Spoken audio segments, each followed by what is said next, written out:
कि बुढ़ापा मुश्किल से कटेगा, मगर उसने सपने में भी न सोचा था कि एक एक दिन युग सा प्रतीत होगा।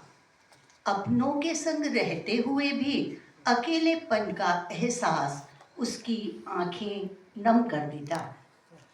आंसुओं को तो वो जबरदस्ती अपने कलेजे के पीछे धकेल लेती, लेकिन दिन दूनी रात चौगनी विकास पाती वेदना पर उसका कोई जोर न चलता। स्मृतियों के बंदी गृह में बंदनी यादों को याद करते रहने के सिवाय उसके पास कोई चारा भी न था। दुख की यादें तो वो सह लेती, मगर सुख की यादें उसकी वेदना के टेम्परेचर को और बढ़ा देती। वेदना के कठोर चाबुक से मुक्ति उसे केवल सोते समय ही मिलती, मगर हाय दी सरला की किस्मत, नींद भी उसकी आंखों से कोसों दूर रहने लगी थी।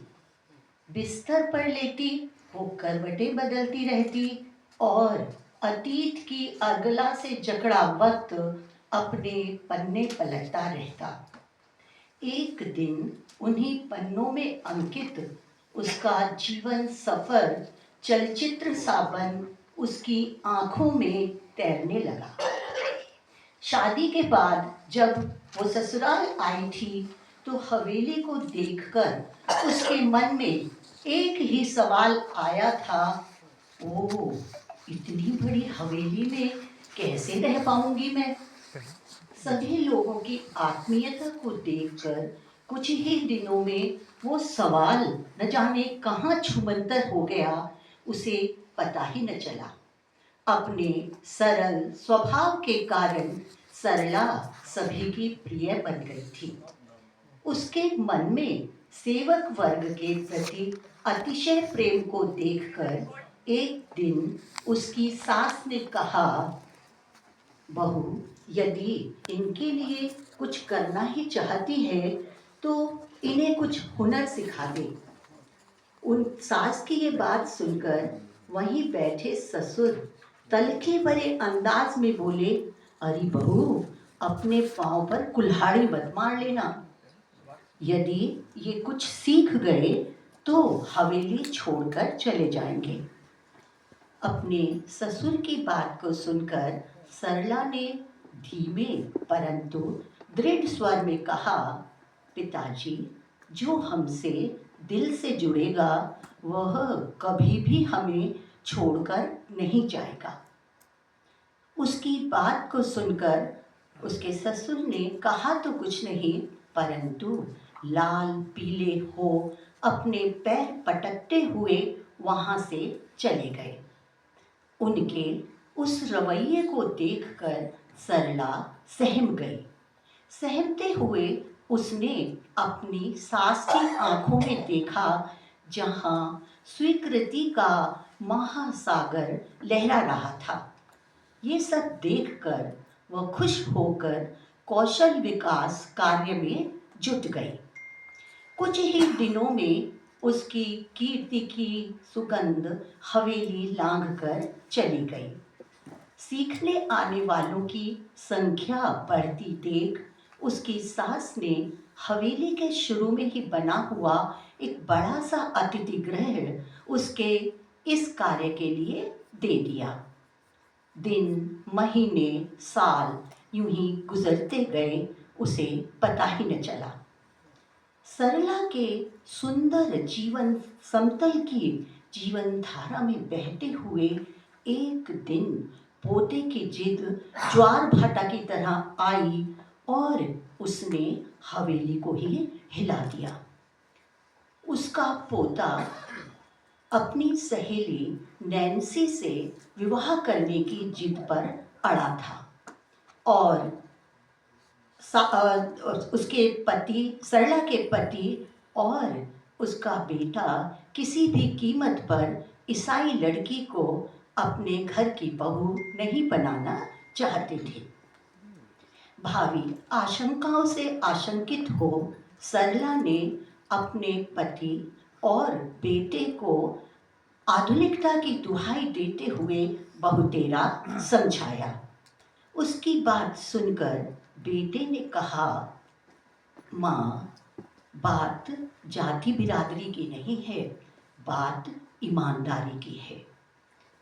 ये सुनकर अपने आंखों से प्रश्न उड़ेलते हुए सरला ने कहा, ईमानदारी? उसके बेटे ने जवाब देते हुए कहा, हाँ माँ, मेरा जो दोस्त है राधेलाल, उसकी बेटी भी तनु और नैन्सी के साथ पढ़ती थी।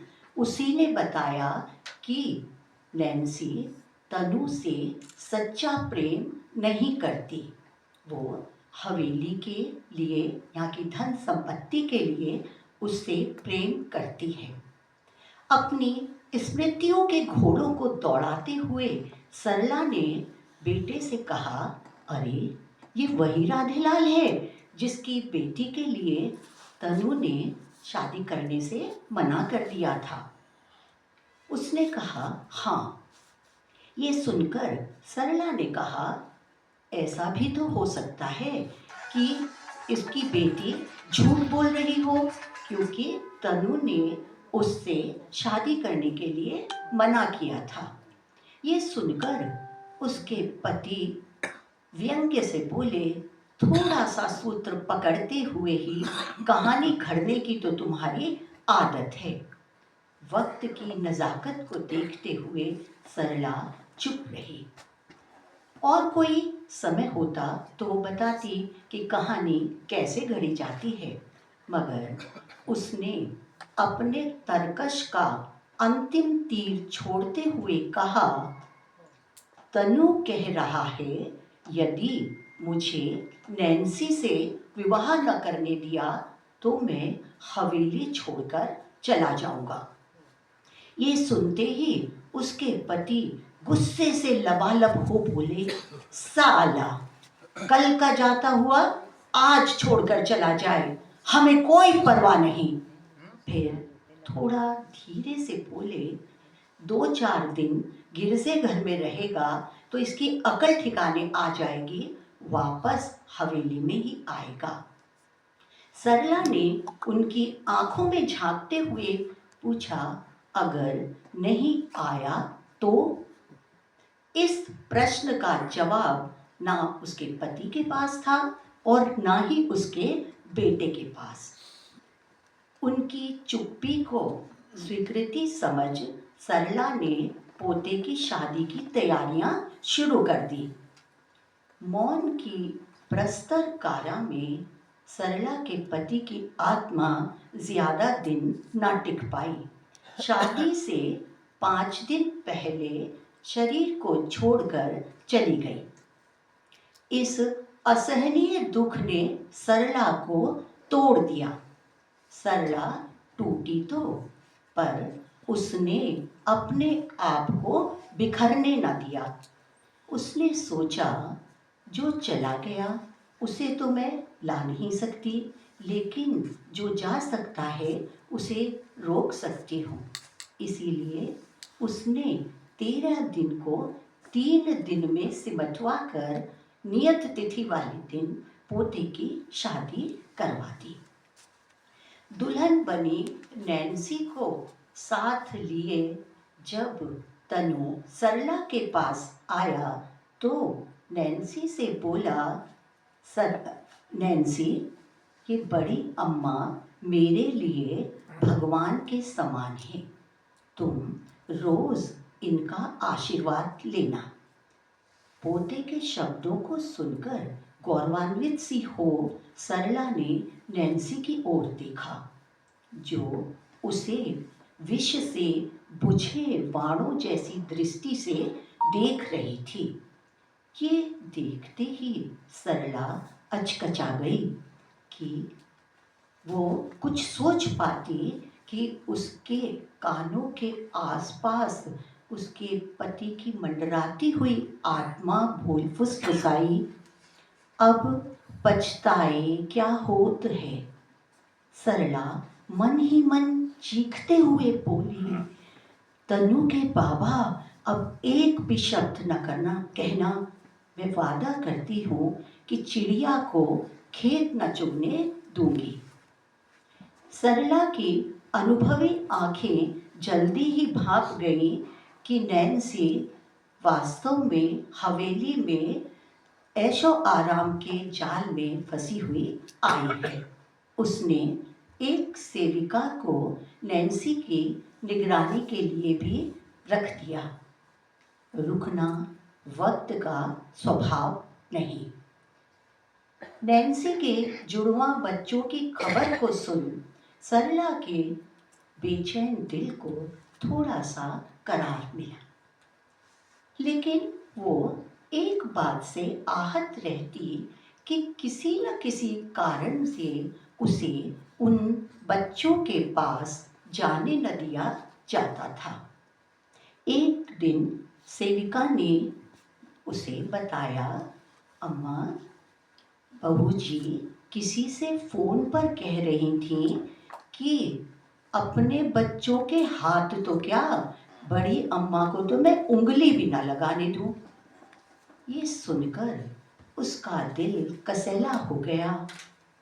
एक दिन मौका मिलते ही उसने पोते से इस बारे में बात की। पोता सरला की बातों को सुनकर चाशनी में लपेटते हुए बोला, अपनी वाणी को चाशनी में लपेटते हुए बोला, अरे बड़ी अम्मा, दोनों बच्चे बहुत कमज़ोर हैं। डॉक्टर ने उन्हें मना किया है कि बाहरी आदमियों से उन्हें अलग रखो। सरला सेविका की बात को बताकर उस पर कोई आँच न आने देना चाहती थी। उसने अपने पोते की आंखों में झांका और पूछा, तुझसे ये बात डॉक्टर ने कही है या नैन्सी ने? उसका पोता कुछ न बोला, पर झुकी पलकों और खामोश लबों ने सारी कहानी बयां कर दी। सरला रुंधे हुए गले से बोली, अब मैं तेरे लिए भी बाहरी हो गई हूँ तन्नू। तन्नू उसके गले में अपनी बाहों को डालते हुए बोला, अरे बड़ी अम्मा, आप भी कैसी बात करती हो? आप बाहरी थोड़ी हो, पर आपके पास बाहर के लोग आते हैं ना, इसीलिए। सरला चुप सी रही, पर अपनी आंखों को न रोक पाई। उसको रोते देख तनु ने सरला के मुंह पर मास्क लगाया और हाथों में ग्लव्स पहनाकर अपने बच्चों के पास ले गया। तनु के साथ आती सरला को देखकर नैन्सी की भौएं तन गई। कनखी से सरला ने देखा कि नैन्सी खा जाने वाली नजरों से तनु को घूर रही थी। आंखों ही आंखों में तनु ने उसके ग्लव्स और मास्क की ओर संकेत किया। सरला बच्चों के पास गई और जैसे ही उसने अपना हाथ बढ़ाया, उसके कानों में सेविका के शब्द गूंजने लगे।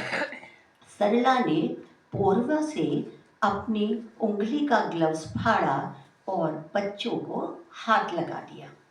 रोज सरला को तनु ग्लव्स पहनाकर मास्क लगाकर ले जाता। सरला को मास्क में और ग्लव्स लगाए देख नैन्सी खुश होकर मन ही मन कहती, तुम शेर तो मैं सवा शेर बड़ी अम्मा। और नैन्सी को यूँ खुश होते देख सरला मन ही मन बुदबुदाती, तू डाल डाल तो मैं पात पात चिड़ैया। यूं ही वक्त गुजरा, मगर एक दिन फटे हुए ग्लव्स ने चुगली कर दी। बस फिर क्या था, हवेली में तूफान आ गया। नैन्सी के मचाए उस तूफान के कुछ छींटे छिटकाने तनु सरला के कमरे में आया। अपने लाड़ लड़ाने वाले पोते से कड़वे घूंट जैसे शब्दों को सुनकर भी सरला कुछ न बोली, क्योंकि तूफान को भी रोकने की चुप्पी की ताकत को वो जानती थी। अपनी जुबान पर तो उसका नियंत्रण था, पर आंखों का क्या करती? आंखें बरसने लगी। उन गर्म बूंदों से पोते की ग्लानि द्रवित हो गई और ग्लानि पोत से गलता पोता बोला, अम्मा, ये बच्चे मेरी जान हैं। अगर इनको कुछ हो गया तो मैं जी न पाऊंगा। उसके कंधे थपथपाते हुए सरला ने सांत्वना दी, लेकिन वो गिड़गिड़ाते हुए बोला, बड़ी अम्मा, आप कौशल विकास के काम को छोड़ दो, बच्चों को मेरी तरह ही प्यार दो, उन्हें पालो पोसो। उसका गणितीय मन सोचने लगा, यदि मैं बच्चों के साथ रहूंगी और उन्हें संस्कार अच्छे दूंगी तो भी तो मैं चिड़ैया को बांध पाऊंगी, रोक पाऊंगी। ये सोचकर उसने हामी में अपनी गर्दन हिला दी। उसकी गर्दन को हिलते देख तनु तो बाहर निकल गया, मगर फोटो फ्रेम में कैद उसके ससुर की आत्मा चीखी, अरे बहू, अपने पांव पर कुल्हाड़ी मत मार लेना। ये सुनकर वो धीमे से बोली, पिताजी, अब तो पैर पर कुल्हाड़ी लगे या फावड़ा, मुझे कोई परवाह नहीं। फिर ससुर जी के फ्रेम के साथ ही लगी अपने पति की फोटो को देखकर धीरे से बोली, मुझे चिड़िया को भी तो रोकना है। कौशल विकास कार्य बंद होते ही नैन्सी की किट्टी पार्टियां होती और लगता कि वो सरला को चिढ़ा रही हैं, लेकिन सरला का मिशन था अपने पोतों को अच्छे संस्कार देना। नैन्सी साई की तरह अपने बच्चों के साथ रहती। थोड़ा बड़े होते ही उसने उनके हाथों में स्मार्ट मोबाइल थमा दिए। अब सरला के सामने विकट समस्या, बच्चों से कैसे बात करे, वो तो अपने मोबाइल में लगे रहते थे। एक दिन वो उसकी इस स्थिति को देखकर सूनापन जो बहुत लंबे समय से घात लगाए हुए था, वो भी सरला के मन में अपना दरबार जमा बैठा। सरला एक दिन घूम रही थी कि उसके कानों में बच्चों की आवाज़ आई। वो किसी कहानी की चर्चा कर रहे थे। उस कहानी को सुनकर सरला खुश हो गई, क्योंकि वो वही कहानी थी जिसे तनु बार बार सरला से सुनता था। पुलकित सी हो वो बच्चों के समीप गई और खुशी भरे स्वर से पूछा, तुम दोनों को ये कहानी पूरी आती है? बच्चों ने भी खुश होते हुए कहा, हाँ ग्रैंड बड़ी अम्मा, ये कहानी क्या, हमें तो बहुत सारी कहानियाँ आती हैं। फिर अपनी अंगुलियों पर बहुत सारी कहानियों के नाम गिनाने लगे। उन कहानियों में अधिकांश नाम वही थे जिन्हें वो तनु को सुनाया करती थी। खुश होकर सरला ने पूछा, ये कहानियाँ तुम्हारे पापा ने सुनाई होंगी। ये सुनकर कंधे बिचकाते हुए दोनों ने कहा, पापा और कहानियाँ, ये कहानियाँ तो हमने गूगल से सुनी है। गूगल शब्द सुनते ही सरला को कुछ दिन पुरानी घटना याद आ गई। उस दिन उसने अपनी बहू से कहा था, अरे बहू, लगता है रसोई के काम में बहुत होशियार हो गई है, अब मुझसे कोई व्यंजन विधि पूछने नहीं आती तो उसकी बहू ने भी इन्हीं बच्चों की तरह कंधे मटकाते हुए कहा था, कहाँ बड़ी अम्मा, मैं तो गूगल से पूछ लेती हूँ। अब गूगल का शब्द सुनते वो एक साधारण सी सास हो गई और अपने बेटे के पास उस दिन गई थी। बेटे ने उसकी बात तो सुनी पर अपने फोन पर ही निगाहें जमाए रहा। पूरी बात सुनकर उसने सरला से कहा, अम्मा, मैंने आपसे कितनी बार कहा है कि आप भी थोड़ा नीचे देखा। अम्मा, मैंने आपसे कितनी बार कहा है कि आप भी स्मार्टफोन ले लो और अपडेट रहा करो, वरना आप ही ऑड मैन आउट रह जाओगी। ये सुनकर सरला ने अपनी भड़ास निकाली और बोली, बुढ़ापे की पिच पर खेलती हुई मैं चाहे कल आउट हूं या आज, मुझे परवाह नहीं, पर परवाह मुझे अपने पारिवारिक जनों के संबंधों की आत्मीयता की है। सब मोबाइल पर ही लगे रहते हैं। लेकिन उसकी बात का बेटे ने कोई जवाब नहीं दिया। उस बात को सुनकर सरला फिर वर्तमान में आई। सोचकर सरला ने उन बच्चों से कहा, क्या गूगल में सारी चीजों की जानकारी रहती है? सरला के इस प्रश्न को सुनकर दोनों बच्चे खुश होते हुए बोले, हाँ ग्रैंड बड़ी अम्मा, आप कुछ भी पूछो, गूगल सबका जवाब दे देता है। ये सुनकर वो कंधे मटकाती हुई बोली, मैं तो नहीं मानती। सामने से आता हुआ उनका बेटा उसको देखकर बोला, ओ, इसीलिए सब कहते हैं बूढ़े और बच्चे एक समान होते हैं। वो सरला के समीप आया और बोला, हाँ अम्मा, ये दोनों सही कह रहे हैं। सरला ने उसको भी झिड़कते हुए कहा, जा, मैं तेरी बात भी नहीं मानती। वो दोनों बच्चे बोले, ग्रैंड बड़ी अम्मा, आप कुछ पूछ कर तो देखो। हामी भरते हुए बेटे ने भी कहा, हाँ हाँ, सही तो कह रहे हैं। उसने कहा, तुम तीनों मिलकर मुझे बुद्धू बना दोगे, मैं तो सबके सामने पूछूंगी। फैमिली ग्रुप में मैसेज डाला और पलक झपकते ही परिजन सरला के इर्द गिर्द इकट्ठे हो गए। सभी के हाथों में मोबाइल थे। उन पर चारों तरफ दृष्टि डालते हुए सरला ने उनसे पूछा, आप गूगल से ये पूछकर बताओ कि हम घर के बुजुर्ग के पास बैठने के लिए समय कैसे निकालें। सवाल के जवाब में पसरी खामोशी को देख सरला के मन में बैठा सूनापन अपना बोरिया बिस्तर समेटने लगा। धन्यवाद। बहुत अच्छा।